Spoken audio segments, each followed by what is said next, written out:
so much for being here. Welcome to Born in the USSR, Diaspora Writers Against War.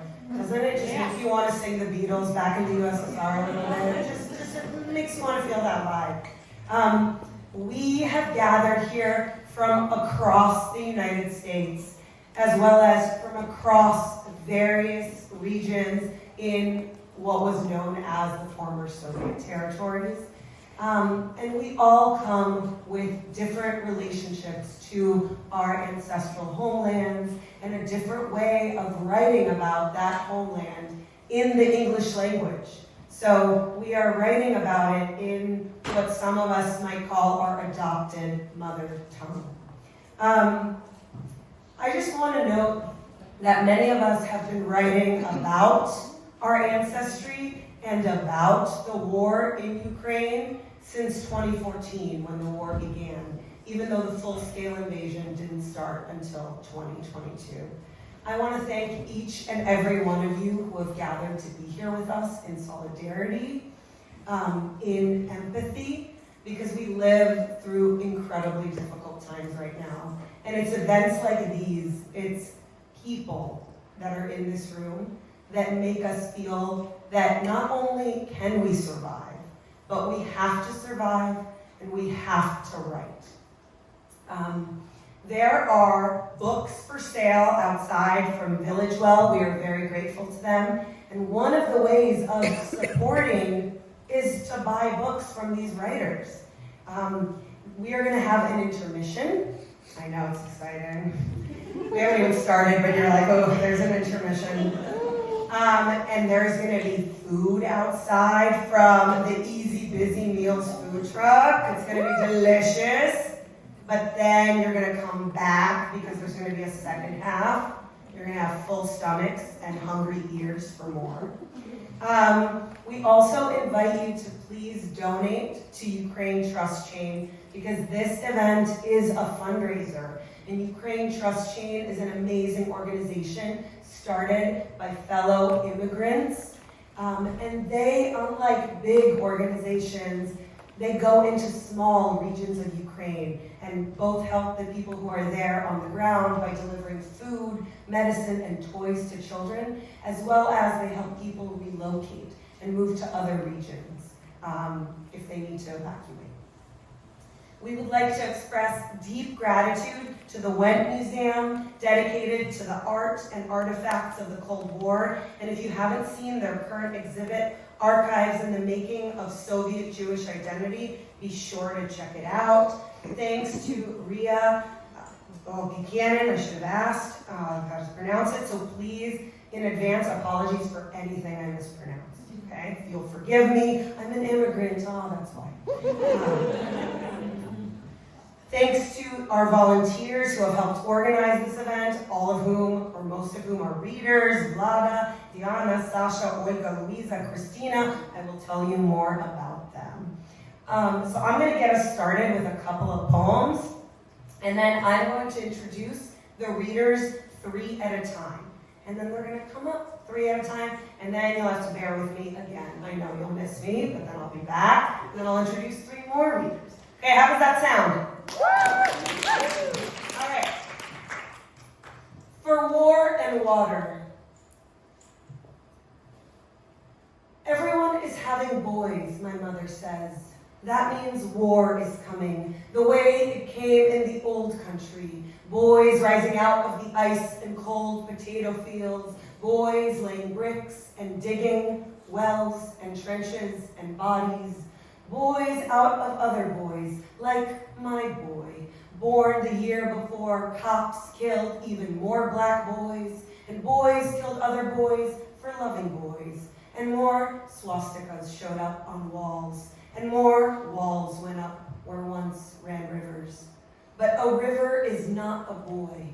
A river can either run dry or bleed, and everyone will blame someone, darker, or an animal. The gorilla who stole a little boy, or the gator who dragged away another. But in the water, they seem so strong, resilient even. These boys born months apart. These boys who beat the water down, who kick as though they're running. These boys who grow not knowing they were born for war, and that it's everywhere, and there is no outrunning water. And then one more for you. This one's called 1 Year Later because I wrote it a year after the full-scale invasion. But at this point, we might as well say 2 years later, and unfortunately, 3 years later. It's easy to look away from war when your wallet's empty and the sink is full, when the land and people aren't yours, when your children scream for more of you, when your body's pulled. It's easy to look away from war. The soil across the water to Earth's core brims blood. But look, the sunflowers still bloom when the land and people aren't yours. So you focus on the daily chores. Dig out a trench of laundry, linens, wools. It's easy to look away from war with the dog barking, mailman at the door. Your children speak a stranger's tongue at school. The land and people aren't yours. How does a house become a shore no news can reach? Are we that cruel? Or is it just that easy to look away from war when the land and people aren't yours? Thank you.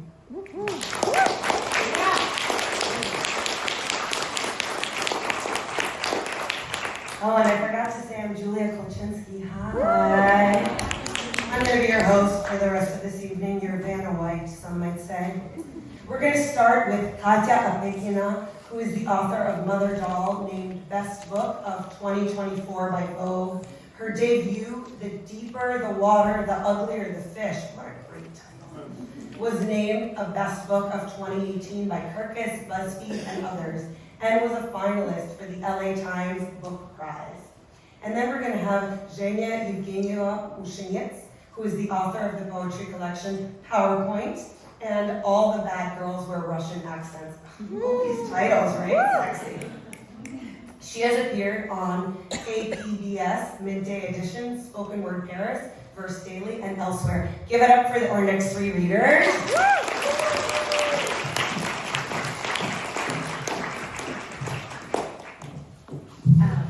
Hi everyone. I'm going to read from my novel Mother Doll. And part of the book takes place in present day LA, and it's a woman who's an immigrant, and she's speaking through a psychic medium to her great-grandmother who was a revolutionary in Russia. So I'm going to read a small excerpt from her great-grandmother's story. Things came apart gradually, and then all at once. The world the Bolsheviks were creating was different from life under the Tsar, yes, but not better. The same bureaucratic machine, forms filled out in triplicates, the power no less cruel, the cruelty less predictable, a permanent state of war. The axe could fall on any one of us, and it would. A man began to follow Osip. The man would wait openly in the stairwell of our apartment building, relieving himself against the wall. We had to step over his puddle, one by one, to go down the stairs, and then he would trail behind us, saying nothing. A few weeks later, Boris was arrested for planning a general strike and was shot without a trial. There was a crackdown, There was a crackdown on all revolutionaries who weren't Bolsheviks. The Mensheviks, SRs, and others were forced to either flee or go underground. I was walking near Trinity Square with Vera. We were arguing over something. She had wanted to dawdle more, to look in the shop window at a display of matryoshkas, the nesting dolls set up in a neat row, but I needed to go and get in line at the cafeteria if we were to have any dinner. A fat man with a stained collar got in front of me, blocking my path. Another man took Vera by the hand and led her away. I didn't understand what was happening at first. I tried to push past the man and grab her. Anyway, there's no use fighting in situations like that, but it's instinct. They brought me in for questioning to a repurposed room in an old palace. There was a beautiful stained glass window, mostly blocked by a large shelf. The man questioning me had yellow teeth and yellow fingernails and was smoking one cigarette after another. I was afraid the way an animal would be. Dread made my body feel heavy. I kept yawning, which did not escape my questioner's attention. "Are you bored?" he asked sardonically, even though I'm sure he'd seen the whole gamut of fear responses. Though what did I know about him? As little as he knew about me. I thought about the matryoshkas Vera had been admiring in the display window. Of course this was our national toy. Your real self needed that much armor, that much posturing, that many identities before you got finally to the smallest one, featureless and dense. The questioner lit one cigarette with another and asked me about Osip. He kept circling around the same question, asking it from all the different angles. He asked if Osip associated with some man I'd never heard of. I said I didn't know. They had constructed a lie for their records, and they needed me to corroborate some aspect of it. Why the perversity of a paper trail when they did whatever they wanted anyway? I don't know. Here was an opportunity to be brave, to refuse to turn on a person who'd taken care of me, who'd fathered my child, whom in many ways I loved. But I was not brave. I agreed and said what they wanted because they were going to have me say what they wanted anyway. The man who questioned me, he told me a long story about a horse he'd had as a boy. A beautiful horse he'd loved that needed to be killed. Tears came to his eyes. He was so moved by his story. I couldn't stop staring at his hands. Why had his nails been so long? It was something that haunted me afterwards, long nails on a man. Who had he been in his previous life before rising up the ranks? He would not have been in the military, not with nails like that. I don't know. My mind hung on to details like this to avoid the larger question of what I'd done. When I finally got home late that night, I found Vera sitting on Laura's lap. People had come by to search the apartment. Papers were in disarray, pillows torn open, loose goose feathers scattered in piles. The small geranium plant in its shattered pot was swept to a corner. Osip hadn't come home. This time he was gone for good, though we didn't know this yet. There was always hope to torture us with.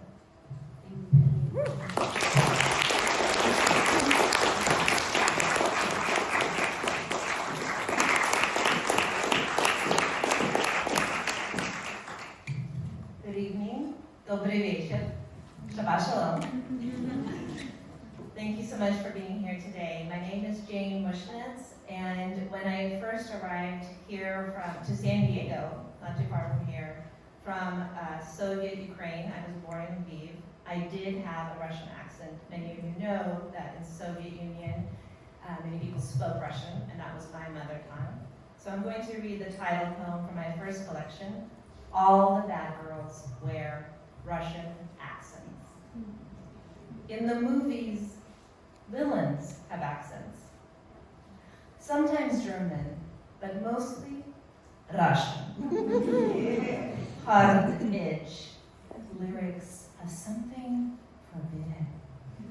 Severe haircuts, steel blue eyes, and an appreciation for Tchaikovsky.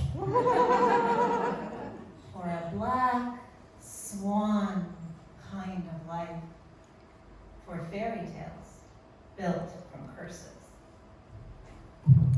Say something in Russian, the boys begged me in school, hoping for death threats, nuclear arms codes, or at least a good cuss word or two. I answer, krasavitsa, a bullet for every consonant. Bare my teeth on the V. Exhale over that last imply red lipstick. What does it mean?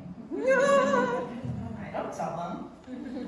Only smile as they try to shape the unfamiliar with their mouths, repeating my mangled conviction over and over, laughing.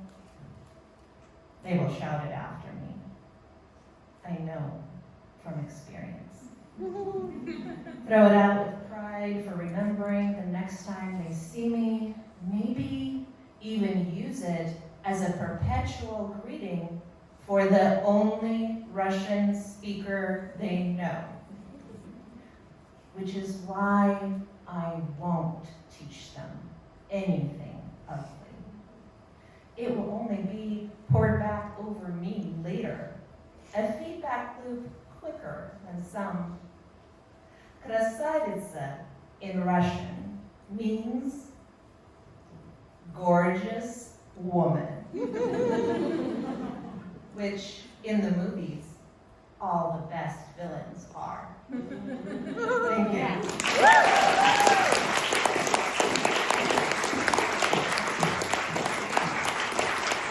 All right, we're ready for our next three readers. And a quick quote from Paul Salam, which he said after trying to explain why he continued to write in German after the Holocaust. And he said, "One thing remained reachable and close and secure amid all losses, language." So if you wonder why so many of us hold on to that mother Russian tongue for us, even when we're from Ukraine, even when our tongue is an oppressor and a perpetrator, it's because of this for some of us. Christina Goncharova Newberry is the author of What Isn't Remembered, the winner of the Catherine Ann Porter Prize for Fiction and the Raz Shoemaker Prairie Schooner Book Prize, among other prizes. Her debut novel, The Orchard, was picked by New York Post as one of the best books of the year. Olga Zilberburg is the author of Like Water and Other Stories, and 4 collections of fiction in Russian, including Задержись дыхание. Oh, I forgot I had to read in Russian. You wrote it in Cyrillic. Okay. Together with Elena Furman, she writes Punctured Lines, a feminist blog on the literatures of post-Soviet diasporas, and she's at work on her first novel. And then Diana Ruzova, whose writing has appeared in the Los Angeles Times, Los Angeles Review of Books, LA List, Bomb, Flaunt, Hypoallergenic, Oprah Daily, New York Magazine's The Cut, and elsewhere. She is at work on a memoir about growing up in Los Angeles as an apartment manager's daughter.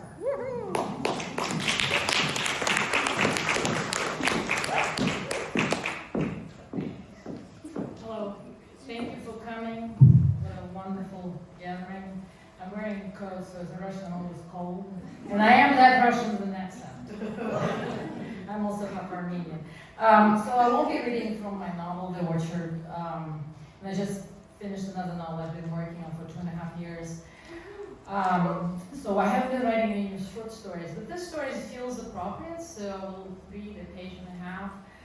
It's also an allusion on a very famous story by a very famous Ukrainian writer who wrote in Russian. So all the readers here will know the story and will know the writer. And my story is called The Eye. Once upon a time, in the northern capital of a vast empire, there lived a lonely teenage girl who loved reading. Once, when the girl was on her way to school, an extraordinary strange occurrence took place. She spotted a human eye on a low branch of a birch tree.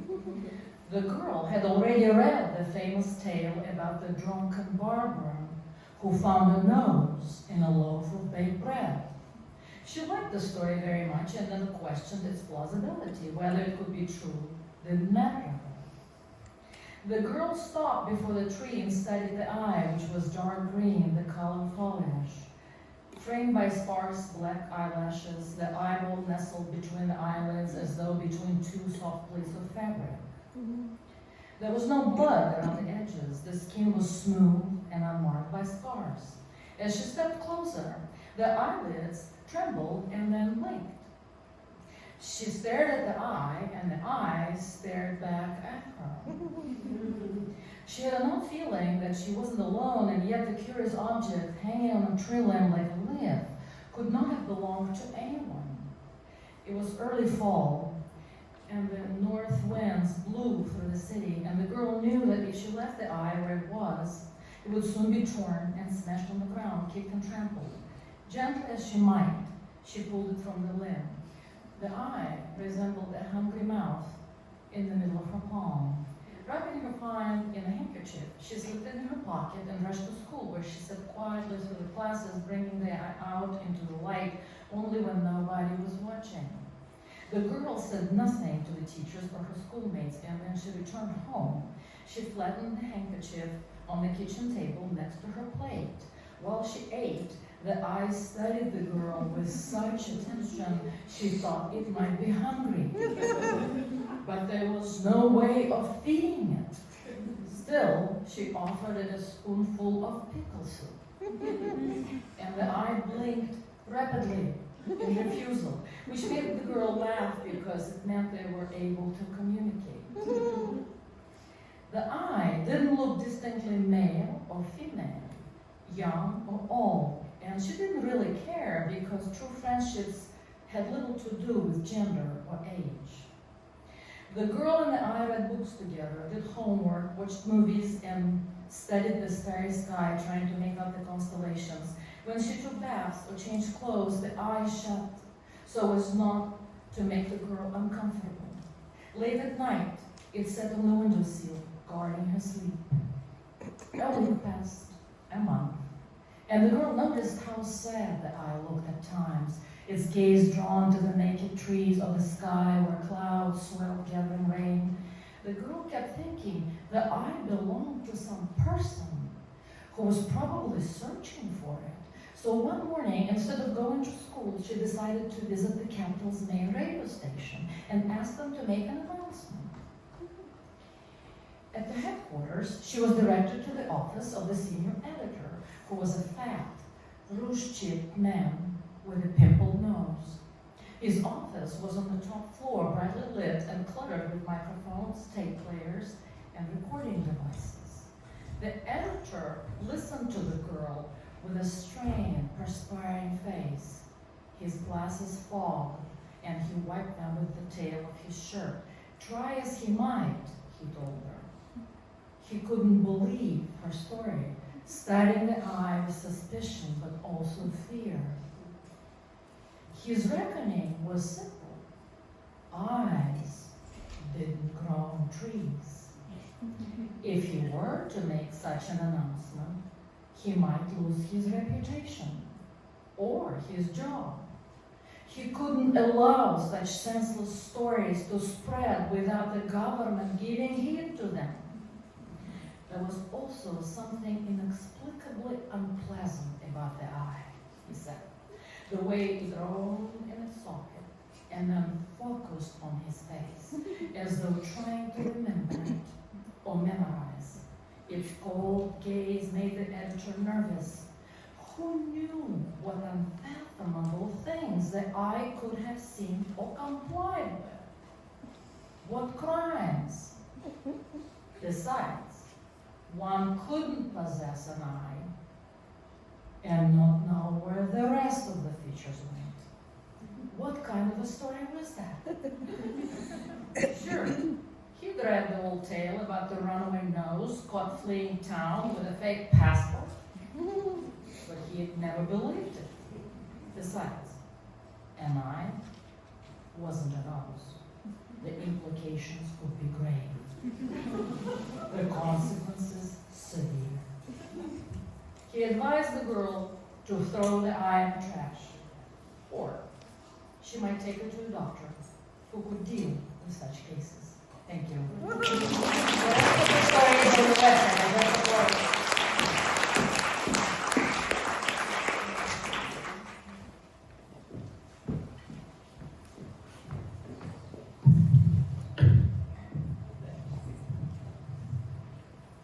Thank you all for being here. Today I'm going to read translations from a poet who's currently based in Kiev, and she's her name is Olga Brahina, and she wrote these poems about a year after the full-scale invasion began, so in 2023, and I think that's all I need to say about them. At the botanical garden on Saturday, I saw a cute guy and thought, I could be walking next to him right now. No, of course I couldn't, because within me is an antimatter that turns everything inside out.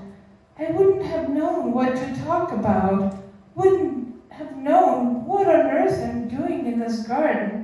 Well, it's so pretty here. The air is fresh, magnolias flowering. I should walk. I should take pictures.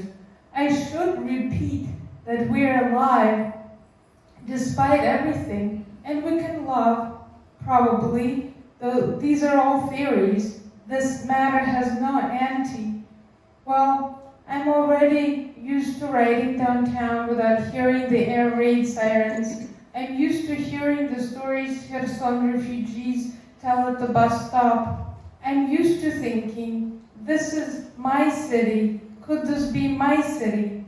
It's real. It's not a set constructed for the sake of war.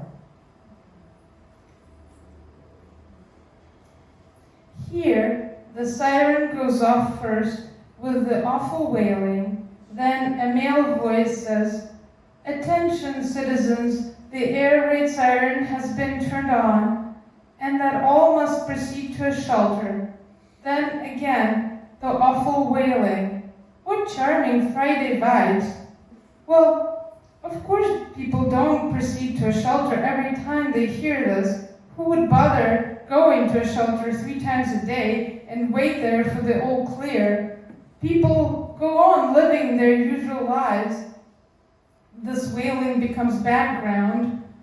We'd read in a textbook, people can get used to anything. We didn't know then what anything was. We didn't know enough. We didn't have enough experience. So people got used to sugar being dispensed by vouchers. Then they bought the Dendy video console and began shooting ducks and equate themselves with Mario. Found happiness for a few years. People get used to the state of anxiety. Some people got used to the stockpiled dead bodies at the theater. Because if your psyche doesn't accept the new normal, you have to go and kill yourself. The wailing of the alarm has stopped. I don't know where the heck the missiles are heading. Everyone is actually convinced that the missiles are not heading for them.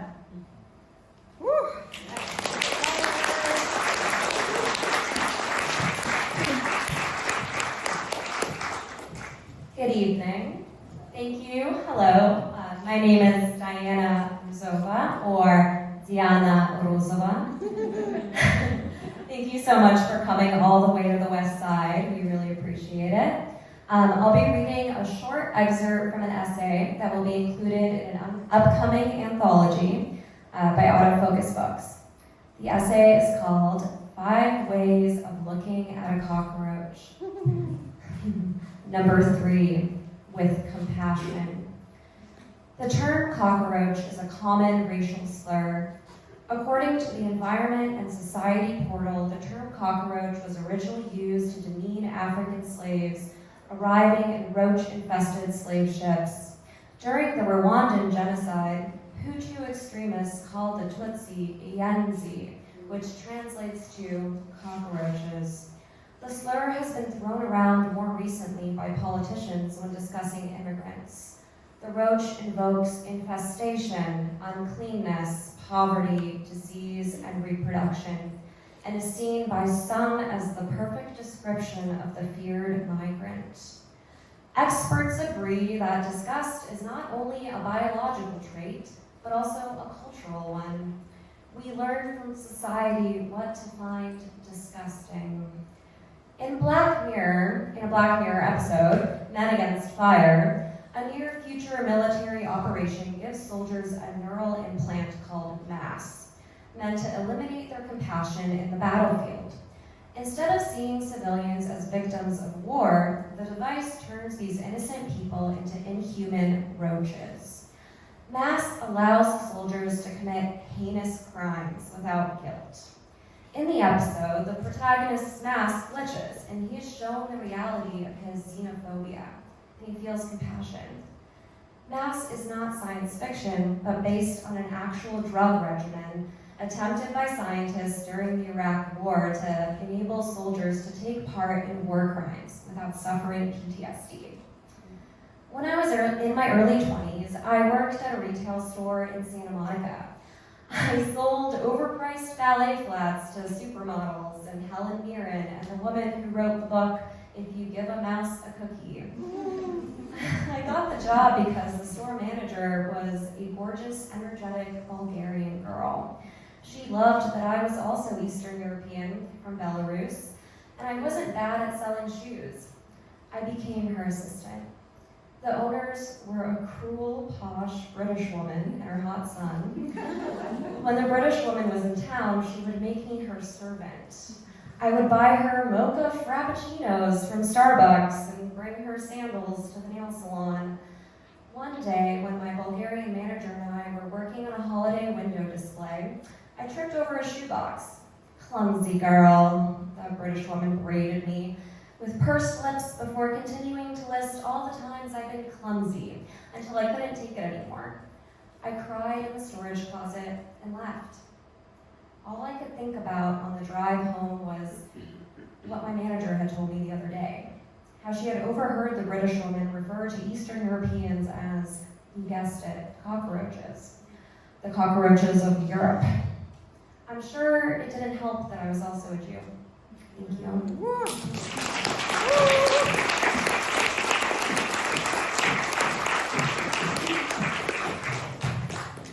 So I've got some good news and some bad news. Are you ready?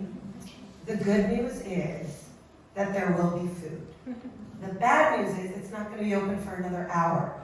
More good news, we're going to go straight through. We don't need an intermission. We're going to have all right. Round of applause for no intermission. And then we're going to have a longer post-mission. We'll make up a new word for it. A ghoul, whatever we want to call it, afterwards, okay? With all the books and the food and the donating to Ukraine Trust chain for those who have forgotten. Okay. And they're saying that, the food should be here all around, or whatever I overheard. All right, our next three readers. Wende is the author of A Life Replaced, poems with translations from Anna Akhmatova and Vladimir Gendrizman. Lifshin co-translated Today is a Different War by the Ukrainian poet Lyudmila Khersonska, and A Man Only Needs a Room, a volume of the immigrant Russian poet Vladimir Gendrizman. She serves as a consulting poetry editor for Mukoli, a journal for peace. Next, Sasha Vasylyuk is the author of a debut novel, Your Presence is Mandatory, long-listed for the Center for Fiction First Novel Prize. Her nonfiction has been published in the New York Times, CNN, Harper's Bazaar, Time, USA Today, Los Angeles Times, Telegraph, KQED. Wow. Is there anywhere it hasn't appeared? Is a good question. And elsewhere. Irina Rain is the author of 3 novels, Mother Country, The Imperial Wife, and What Happened to Anna Kay, which won the Goldberg Prize for debut fiction. Her work has appeared in One Story, Plowshares, Tin House, and other publications. She teaches fiction at the University of Pittsburgh. Our next 3 readers.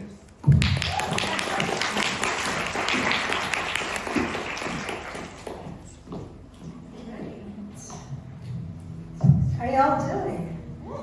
Yeah.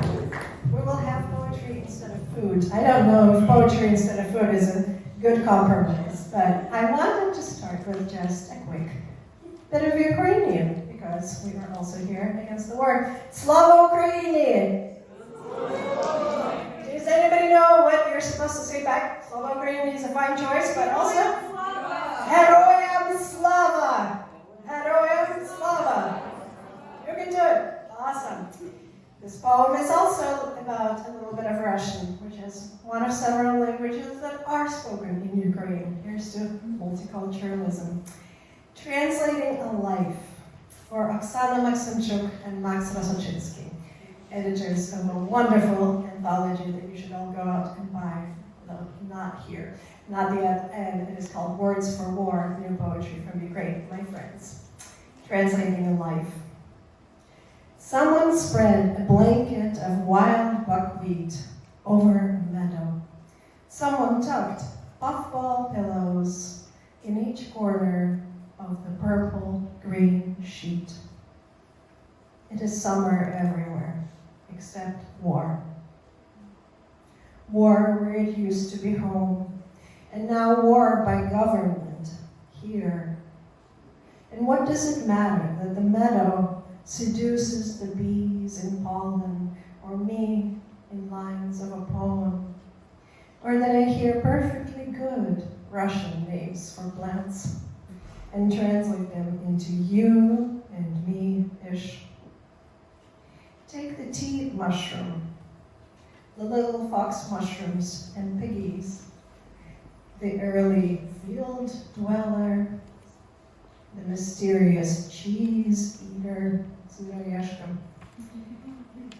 These words are undocumented here, and the country that sent them erases each syllable with its crimes.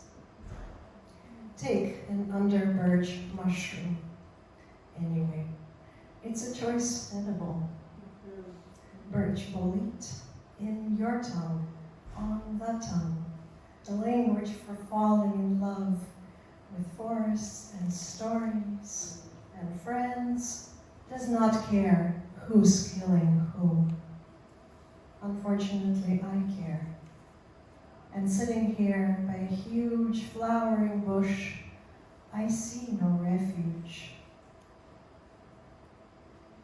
What languaged fantasy could stop us from being murderous strangers?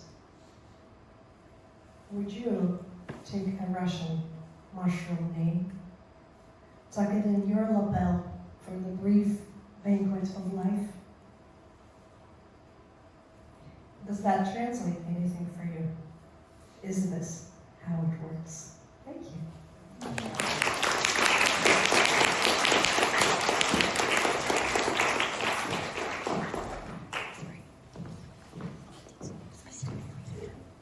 Hello, everyone. I'm Sasha. I'm going to read a short abbreviated part from chapter 1 of my novel, Your Presence is Mandatory. Chapter 1, 2007, Donetsk, Ukraine. Nina watched her husband fish out a heap of papers from his leather briefcase and lock himself in the bathroom. She heard Efim strike a match and soon smelled the sweet smoke of old paper burning. Nina didn't stop him. What was the point? She liked her room neat. She too had been getting rid of things. Whenever their grandkids or her former students came by, she gave away Pushkin tomes or the rare rocks she'd collected on her paleontological expeditions through the USSR. But since no one would care for dying man's documents, he may as well burn them. He could have, of course, just tossed them and spared their daughter, Vita, the worry that he might set fire to the apartment, but Nina liked Efim's sudden penchant for the dramatic. In his own mind, at least, his life must have seemed more interesting. It wasn't easy watching her husband of more than 50 years turn smaller, more fragile, more erratic. After destroying his papers, it was as if he'd given up. Soon there was no more going to the bathroom by himself, only the plastic toilet in the middle of the room that he'd nicknamed his throne. The worst was when he rolled off the bed and howled, "Don't hit me," in this pitiful voice she'd never heard before. Nina was relieved when he was more lucid on Victory Day, so the great-grandkids could congratulate him properly. It was important for this pampered 21st century generation to remember that Efim was a war hero. But soon after, he got worse again, until one morning, when Nina awoke with her usual, "Rise and sing, Fima," and he didn't respond. His silence felt like a slap. Going to skip. On the 40th day, Vita uncovered the mirrors. It was a hot July morning with a lavender haze settled over the slack heaps. As Vita packed Efim's clothes and bedding into 2 large bags, one for the poor, the other to be burned outside the city, Nina began dusting. After all the usual places were clean, she crouched in front of Efim's bed. And from underneath it, she pulled out the leather briefcase he'd lugged around since the 50s. The inside smelled of the last century, diesel, iodine, trains, and ink. She was about to close the flap when she noticed the spine of a thin beige envelope in one of the compartments. He must have forgotten to burn it. Inside, she found a dull yellow photocopy filled with Ephem's immaculate cursive. "Read this, Vitechka," she said. "Make sure it's nothing worth saving." Vita put on her glasses and took the letter. "It's from April 1984, Vita said. Nina remembered 1984 was the year Chernenko became the general secretary, just for 1 year before he died, and Gorbachev stepped in to finish off the country they'd all stopped believing in. Nina wished she could stop associating time with general secretaries, but there was no changing how Soviet memory worked. "You better sit, Mamachka," Vita said in a hollow voice. "It's addressed to the KGB. Nina began to feel a little clammy. "What would the KGB want with your father?" She crawled toward her bed and pulled herself up onto the edge of the mattress, the dust cloth still in her hand. Vita began to read aloud. "To the head of the Regional Committee of State Security, I am writing to address the inconsistencies discovered in my military record. However, I must first say that my children and grandchildren love me very much, and it would be a big psychological trauma for them to find out what I'm about to report. Thank you."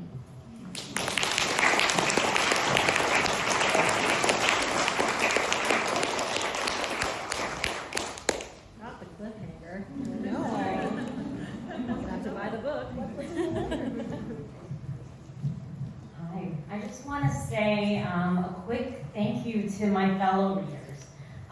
When I was a baby writer here in the late 90s, it would have comforted me so much to know that you were all out there somewhere working, with me. So it's so wonderful to be with you now. So I'm just going to read a work in progress, which is something I rarely do, and it's a haunted house novel. When Marina became a mother for the second time, she began to suspect that supernatural forces had followed her to America. There was the time at their local playground when Marina was 40 and Jana was 4 years old. The winter sky had already lost its muddy clarity, and Marina sensed a shift, a faint burning smell. It could have been coming from a fire pit in someone's backyard, a chimney belching smoke into the air. Jana was perched on top of a slide when an old woman entered the park. She was wearing a shiny black puffer, the kind a middle-aged daughter might have picked out for her at TJ Maxx. The sleeves slightly long, the torso too wide for her huddled frame. It was technically forbidden to enter the playground alone. A sign tacked onto the park's little gate stated in English and Russian that all adults were to be accompanied by children. Yet here the woman was, calmly unlocking the metal fence, neither child nor dog at her side. She sat next to Marina on the narrow bench when plenty of empty ones were available.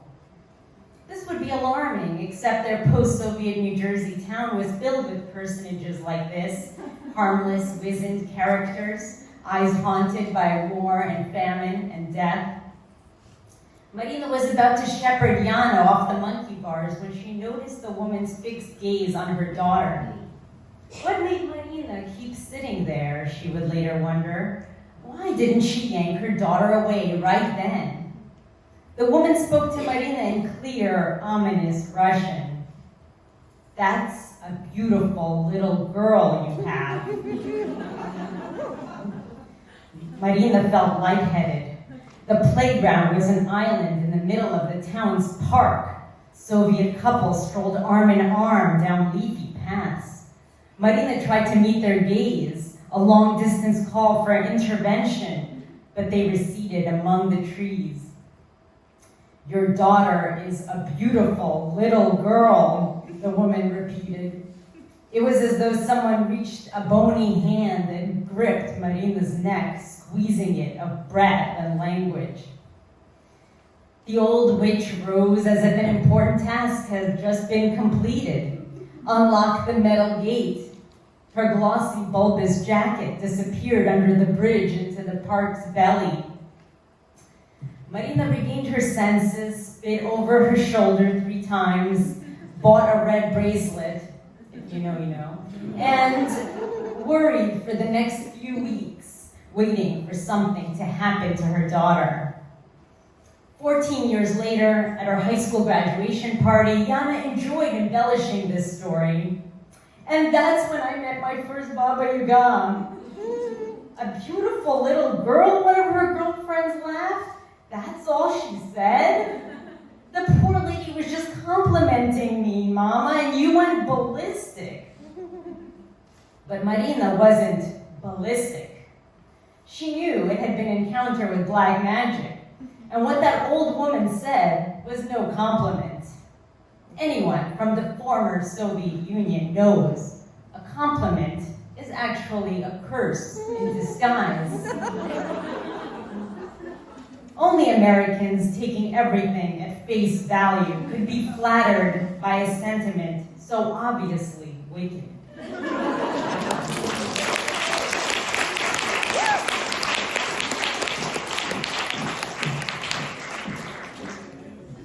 That I must add before we go on with the glorious second half of our reading, that if you want to make sure to prevent the evil eye, which is that curse, all you need to do is put safety pins on all your clothes, okay? My mother did it for me as a child. It pierces the evil eye, don't worry. Then bring on the compliments, okay? After the event, all the compliments. Our next 3 readers, Yelena Furman's reviews have appeared in the LA Review of Books, on the Seawall, and Times Literary Supplement, as well as others. Her fiction has been published in Narrative, the Willenden Herald, and Roy, something French, can't pronounce it. All right. And she is currently at work on her first short story collection. She and Olga Zilberberg run Punctured Lines, the feminist blog on the literature of post-Soviet diaspora. Maria Kuznetsova is the author of the novels Oksana, Behave! And Something Unbelievable. She has an MFA from the Iowa Writers Workshop and is assistant professor of creative writing at Auburn University, where she is also the fiction editor of the Southern Humanities Review. Vlada Tepper's essays and poetry have appeared in Newsweek, NPR, World Literature Review Today, Oberon, and others. She is the founder of Inspiring Multicultural Understanding leadership programs for teens. Her completed memoir is about falling for a Buddhist monk while being an accidental sex ed substitute. Bring them up. Can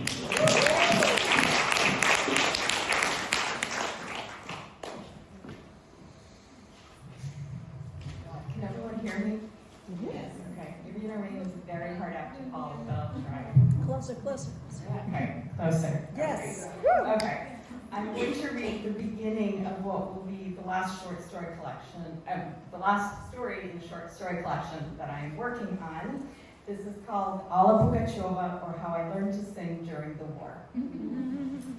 When I enter the kitchen, reaching for the coffee maker while trying to avoid my children's banging of the refrigerator door, my husband passes me his phone. I start to ask if this can wait until I've had caffeine, but Dima keeps waving the phone in my direction until I take it and read the headline on the screen. Alla Pugacheva, the Soviet singing legend, has come out publicly against Russia's war in Ukraine. She's the one you're always listening to on YouTube, right? Our son Mark asks me. He's in 8th grade, fast approaching full-blown teenage mode. What's that kind of music called again? The one where everyone wears sparkly outfits and emotes like their life depends on it? Estrada, Dima says, as I nod while putting milk and sugar into my coffee cup. 17-year-old Lisa turns to her younger brother like she's about to initiate him into a family secret. Did you know that when Mom was a kid in the Soviet Union, she was obsessed with Alla Pugacheva and would practice singing in front of the mirror and pretend her hairbrush was a microphone? Milk spurts out of Mark's mouth. Lisa's facial expression telegraphs disgust, but she's invested in poking fun at her mother. Unfortunately for her, I'm only half registering it, while I read how, like many others, Pugacheva and her entertainer husband Maxim Galkin had left Russia in protest when the war began. Galkin, who'd been vocal in opposing the war, was declared a foreign agent by the Russian government. When the new school year started, Pugacheva returned to Russia from Israel with their children, speaking out against Russia's attack and in support of her husband. She asks to be branded a foreign agent herself, I say, looking up from the article. Alla Venezuela 1, Russian state 0. People online are calling it the Pugacheva Rebellion, Dima says. When Lisa and Mark look at him quizzically, he explains it's a play on Emelian Pugachev, who led the Cossack rebellion against Catherine the Great. Pugachev lost and was executed, so the analogy leaves something to be desired, but it's clever. Our children are still puzzled. Growing up with Soviet immigrant parents, they've been forced to know Alla Pugacheva, but their knowledge doesn't stretch to the Russian 18th century. Well, it's good that your cultural icon is on the right side of history, Mark offers between mouthfuls of cornflakes. I mentally note the absurdity of a middle schooler using phrases like cultural icon and right side of history, but it's preferable to the monosyllabic grunts he often favors nowadays. Although I don't get how a singer is supposed to stop the war. She can't stop it, you idiot, Lisa says, but she's a huge celebrity, so she's using her platform for good. Her description is too American social media, but she's not wrong. Don't insult your brother, Dima says, but yes, maybe she'll change someone's mind. She's been famous since the 70s, so much of her audience is older, and there's a lot of support for the war among that generation. Maybe she gets some of them to question the propaganda in their heads. Maybe, I say. Either way, it's important not to remain silent when people are being killed. We all know where that leads. Approaching silence from a different angle, our children grow quiet and try to finish breakfast without their usual bickering. When they're done eating, they put their dishes in the dishwasher unprompted before going off to get ready for school, while Dima and I get ready to drive them to 2 different places. Making my way with Mark down sunny LA streets under peaceful blue skies, I am once again struck by the incongruousness of life proceeding normally at home, while in my birthplace, people are sheltering with their children in bathtubs, or rushing onto trains to run from the missiles, or being unable to outrun them. Thank you.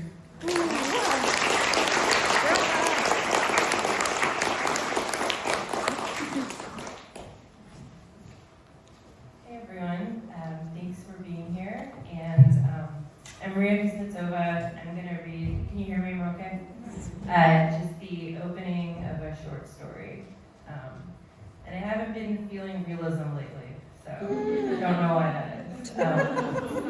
Okay. Toxic gratitude time loop. The beet farmer swore that his vodka would connect me to my roots like never before, Marina's uncle declared, raising a dubious purple bottle high in the air. The glow from the fireplace in her parents' dusty sitting room made it look almost enchanted.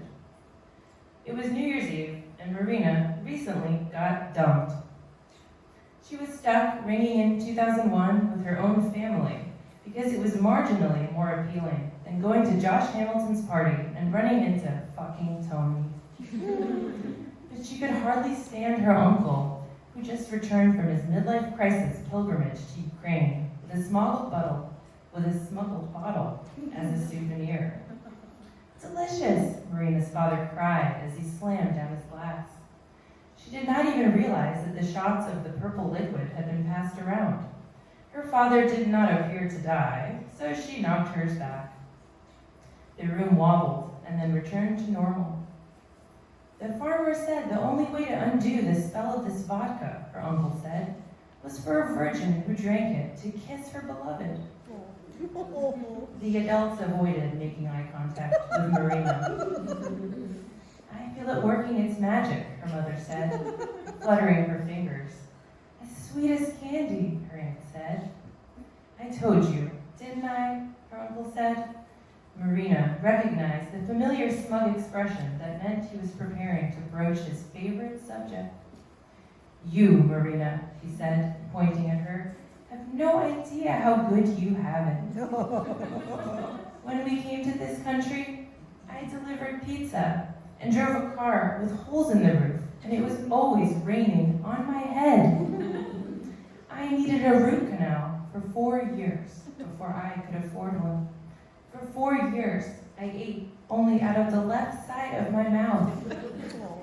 Pasha, darling, be nice to the girl. She just had her heart broken, said Marina's mom.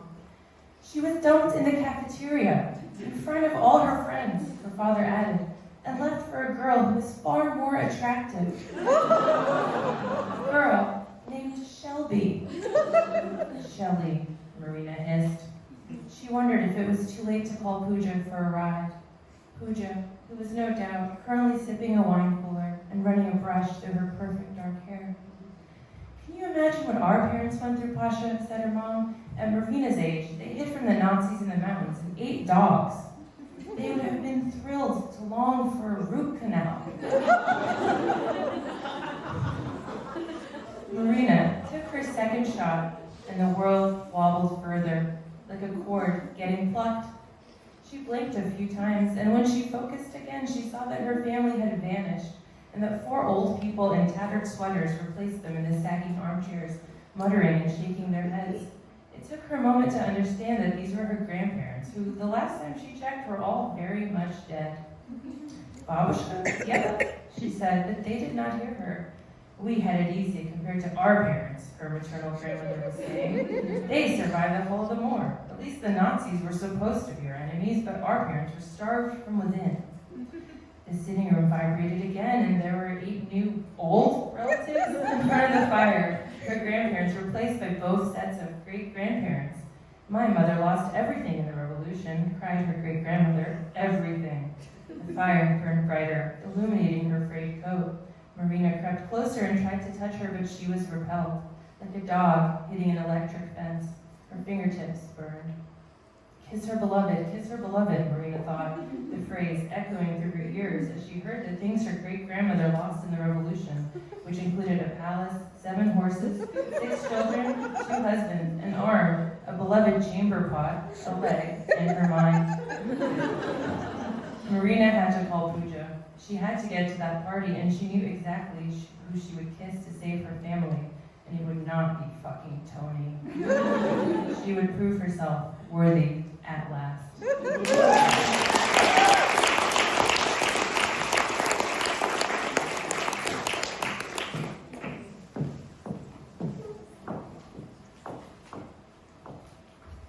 Back to some realism, I'm sorry.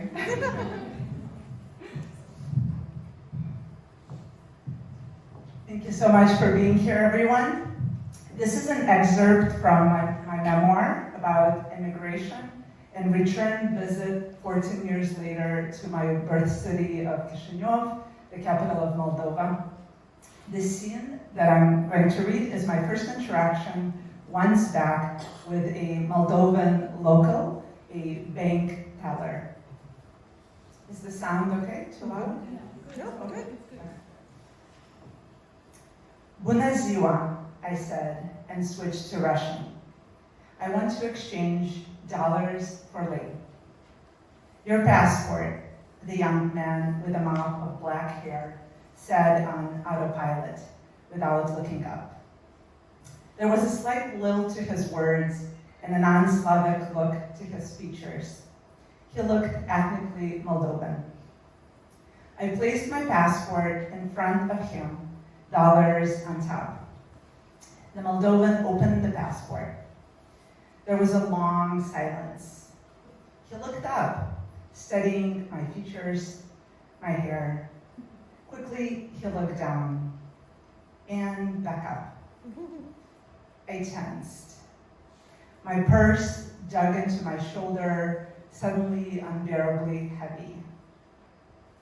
My passport no longer said Jew on it. Did a 24-year-old's American passport with Moldova as a place of birth give away my ethnicity? Is this why my parents didn't want me to return? Although the year of our immigration, the year millions of Jews fled Moldova and other Soviet republics, wasn't stamped on my passport, it might as well have been. Surely he was familiar with Soviet history. The quiet studying continued. I wondered if the Moldovan had the authority to throw someone out on account of being Jewish. I'm sorry, I can't help you, I prepared to hear, and began to sweat. Still, the teller said nothing. As if trying to throw himself out of a daze, he finally began to fill out forms. I exhaled. When the money was ready and he moved it toward me, he hung onto it, catching my gaze. I was born on the same day, said the man to me in Russian. The same year. Then he let go of the bills. Clutching the pile of notes, I turned around, still feeling his gaze. Shocked, I didn't think to smile. My acquired American politeness abandoned in befuddlement.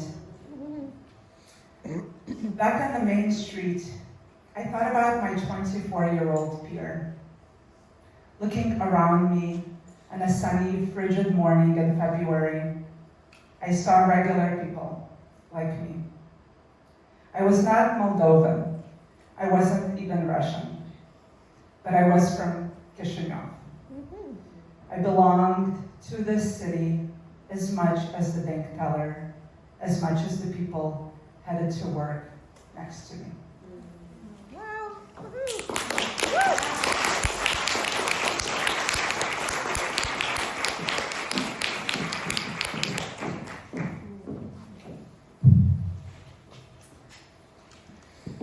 Next, we have Asep Aftan, whose work has appeared in the Boston Globe, the Rumpus, Pengress, NPR's Cognoscenti, Design Museum Magazine, and Harvard Innovative Labs Venture Stories, along with numerous other arts and culture blogs. She is pursuing an MFA in creative writing at Emerson College while working on a memoir. And then we're going to have two readers come up together collaboratively. Ansley Morse, who is the author of and collaborator on numerous books in translation, and she teaches literature and translation at UC San Diego and translates from Russian, Ukrainian, and other languages of former Yugoslavia, along with Timmy Straw, whose first book, The Thomas Salto, was published by Phonograph Editions, and their poems appear in Amulet, the Paris Review, Harper's, and the Yale Review. With Ansley, they're working on translations of the Russian poet Grigory Vishnyevsky. Next three readers. Thank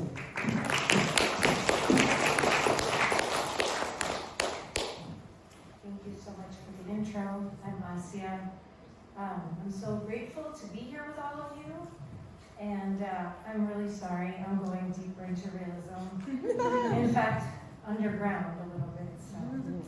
This is a piece, it's an excerpt from a piece I wrote for NPR's Cognoscenti back in Boston, shortly after the infamous Oval Office meeting where Zelensky was asked why he wasn't wearing a suit or a costume, as he answered. It's about bunkers. My Ukrainian neighbor Nadia, who fled Kiev with her husband and 2 daughters just before Russia's full-scale invasion, told me she didn't want to commemorate last month's 3-year anniversary of the war. Her husband chimed in saying, it's not an anniversary, it's a grief, and added that Ukraine needs strong international support to win. After Zelensky's meeting with Trump and Vance went off the rails, America's political reversal dominated the news. But in moments like these, politicians and the media alike often overlook what over 1,000 days of war have meant for Ukraine's 38 million people. For me, that reality came into the starkest relief last December. On a family trip to Denmark, my 13-year-old daughter and I found ourselves in Copenhagen in a bunker-turned exhibit called 1,000 Days of War. Don't forget Ukraine. The photographer, Jan Karluk, had spent 140 days on the front lines. When I asked him about his terrifyingly suitable venue, Jan told us that there are in fact 600 bunkers just in Copenhagen and 20,000 throughout Denmark alone, relics of a seemingly distant past in what is one of the world's happiest countries. My daughter and I wandered through domed underground rooms, taking in harrowing images, dead and injured bodies, a mother over her child's coffin, a woman's face marked by an unerasable scar. Jan had arranged tables with candles and objects from his trips, helmets, twisted metal, a soldier's backpack. 3 months later, this exhibit still haunts me. What is it like, I keep thinking, to live in such a cramped alcove built to somehow hold 100 people? And what is it like for Zelensky, to negotiate in ornate foreign offices, while his people shelter in bunkers from Russian air raids. Save the Children reported that Ukrainian children hid underground for 920 hours during the war's first year, over a month in total. Now, Ukrainians build schools beneath the earth so children can keep learning. For some Ukrainians, bunkers have become home. My Ukrainian-born great-grandmother moved from now war-torn Zaporizhia to now war-torn Crimea and then to Moscow. An engineer, she often spoke of the vast tunnel network she worked on beneath Russia's capital. I wonder now how often Russian leaders descend into those tunnels and contemplate living in such conditions. Putin, of course, doesn't have to. He has a bunker of unknown splendor attached to his $1.4 billion palace. Meanwhile, Ukraine fights for democracy and freedom, while America plays war games on Signal. And Americans must now wrestle with the same shame by association that Putin has inspired in many Russians, myself included. My neighbor Nadia put it best when she said, "I wish all those bunkers would turn into art exhibitions." Then she asked, "Do you know what day I will commemorate?" "What day is that?" I asked. "The day of victory," she said. "That's a day I will commemorate and celebrate over and over again." Thank you.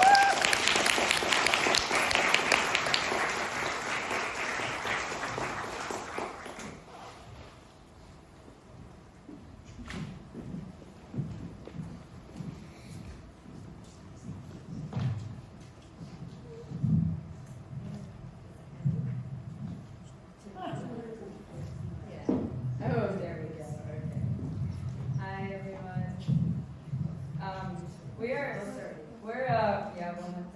We're gonna go back and forth. We're particularly honored to be here because we were not born in the USSR. But we're going to take you back to the USSR. We're going to read some of our translations of the poet Grigory Dashevsky, who lived his whole life in Moscow, but was very consumed by the character of Odysseus, who is sort of the ultimate wizard. So we have that somewhat loose connection. We're going to read 3 poems. One of the first one is kind of long.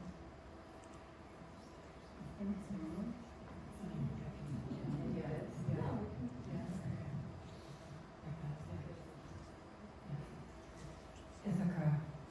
Night's nearer now, the sun in setting, traces on buildings, outlines of their coming ruin, deepens grout lines, gaps, sinks windows in their frames, wet stones with shadows as if with water, soothsays to the shining host the close step of 100 cloud, lies like fine dust on rooftops, like the bright footprints of a seer walking homeward out of a future not his own, swallowing his own voice. And in its rays, fat blood flows down his gold cuirass. See, the inside is moving outside now, the raw entrails, pale blue, so from shoulders did gray heads roll, so in deep mouths was speech stopped up. In winter, puddles ice over, and taking as their model the seeds of frost that gave their freezing cause, lies stiff out on the asphalt. So soul and substance need a light that penetrates the flesh, the clothes, that nestles to the face, a light that holds more kin and close than even they, their future. Signs of unrealized life disclosed, like a lie through lines of old script. Emptiness will turn to loss, and alien sand to Ithaca. And Ithaca is this, the time when there is nowhere else to go. If it's evening, then evening is the end of the road. And the rags that hide the shoulders of the stranger are truer than the speeches of past or future he will never give. The speeches nobody gave. On the street, rain muddies for funerals, fresh niches already overgrown with grass. In the long puddles he sees a beggar, a casual victim of heaven, hanging upside down, a man the height of a cloud, the size of faith in coming home foreclosed. Moss, clover, lamb's tongue have sprouted through the bones of the killed. Reflection is shut up in oxide and asphalt, as in a sheath. In window frames thaws the pale ice of what's to come, the pavement empties. Soon steam will rise pale-faced from the dark blue glass, and from apartment rooms will rise lethe waves. The gaze returns to its habitual borders. Again, there are cobwebs on the rusted bars. Pigeon dung clots the balcony rails. Wild grapevines hang from a brick wall twined in the cords they resemble. But is it for me, beggar at a stranger's door, to say I'm Odysseus, returned, to say I am recognized, that the morning songs were sung and now it's my own face the tears roll down, that I've been called to dress what came before in clothes of shining ice. And twilight tugs at the windows, opening reflection like a heavy shimmering drawer, rummages through that pale face as through a stack of letters lying in empty space, written in an unfamiliar hand. You are in Ithaca, yes, but you are not yet home. The soul goes home by way of flesh, dressed in rags. Also it might, arriving at non-being, say, I will know as I am also known. Window water, the steam of reflections outside the glass. They harden, not in the gleam of ice, from concealed thought made manifest, but in the long-since neighboring frame. Its mortal banks embracing life, its sand marked only by my own footprints, uneven, full of water. Old clothes are more durable than old life. Night, like death's water, stitches back the severed outline of what was, as still water reassembles a reflection the waves unmade. A stranger's death is a seed of your fatherland. It sprouts from cemetery statuary, from clouds stiffened, fixed still forever. And then we were going to read two short poems. So Timmy and I translate Dostoevsky very, very slowly, very, very inefficiently. We would be immediately fired from the government. We basically, we do a lot of doubled work, and then we slowly bring things together. And this poem we're going to read is the last one that Dostoevsky wrote. He died fairly young in 2013. And we just couldn't bring versions together, so we have two. And I can never tell which one is which, but allegedly. I thank you, wide-winged eagles, dashing to the deepest nooks of heaven. You crack your feathers, wings, and beaks. You perish squadron after squadron, breaking off from heaven's adamant combs, ice, a shard at least to place in human mouth, and he will live one moment more. I give thanks to you, wide-winged eagles, to the deepest corners of heaven rushing, shattering your pinions, beaks, wings, squadron by squadron, perishing to break from that invincible heavenly honeycomb of ice, a grain to place in the mouth of a man, and he lives a moment more.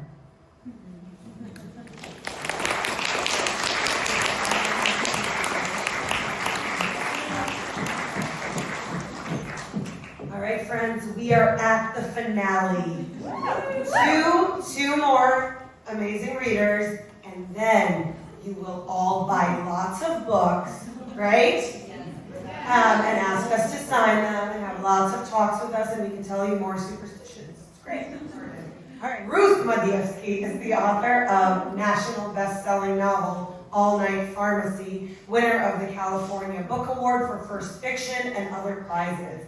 Her fiction, nonfiction, and poetry appear in The Atlantic, the LA Times, The Cut, Harper's Bazaar, GQ, and elsewhere.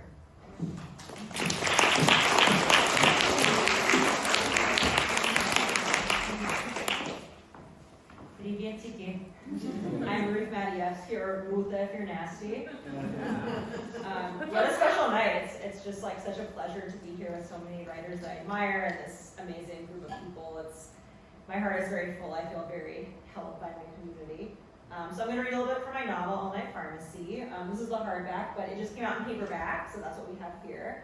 Lighter, cheaper edition. I pride myself on having written what I think is a pretty funny novel, but the scene I am reading, I don't think you'll get that sense. I was feeling the Soviet realism, the weight of war. So we'll go there, but just know that there are many funny moments, just not the part I'm reading. So the only thing you need to know is that in this section, our unnamed narrator and her psychic turned lover, Sasha, they're in Chisinau, Moldova for unclear reasons to the narrator, and they've just visited the Jewish cemetery in Chisinau. The scent of the cemetery stalked us for the rest of the trip. I awoke each morning with our ghosts on my chest. My hands, no matter how many times I washed them, smelled of potato. Starchy, earthen, like they were of the cemetery. It was in my hair, my clothes, Sasha's hands, Sasha's hair, Sasha's clothes.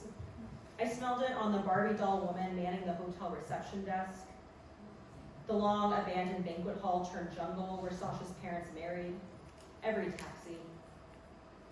I asked less questions and just went along with Sasha's itinerary. We visited Sasha's preschool and elementary school. There was this family of hedgehogs that lived in the bushes. I used to sneak them strawberries, she told me. The clinic where her father was treated when he was bitten by a pregnant rabid dog. This is a true story. They gave him the wrong antidote and he ended up with serum sickness. The medical school her mother would have attended if they didn't have a quota for Jews. Love what they've done with the place, though. Their marble bust and fountains, very chic. I was thinking a lot about my patient who came to the emergency room complaining of Shoah grief. I could feel her gloating, beaming, "I told you so," from across the world. But told me what? That my suffering was historic? That my sister's disappearance was the latest iteration of a trauma imprinted in my bones? That when my sister Debbie walked the balcony railing at the nightclub, when we gave parts of ourselves to men who saw us as disposable, when we stuck things in our noses and throats and beneath our tongues, it was because in 1950s Leningrad, our great-grandfather was shot in the street? And this was why our grandmother was so hard, why her love felt like cold hands shaking me awake, why our mother lived in this world, but also in the other world, where our neighbors were still spying, and hints of the horror to come flecked the media, and the firing squad was always around the corner. Sasha and I didn't speak about any of this. I was afraid of breaking whatever spell had enveloped us like plastic wrap. Maybe the potato smell and ghosts on my chest were an inoculation. Against what, I didn't know. When she was young, Sasha was immunized against tuberculosis through a procedure that left a scar on her arm like a hole in punched paper. My grandmother had the same one. I like the idea of being marked by Sasha, and then it gets really sexy, but not right now.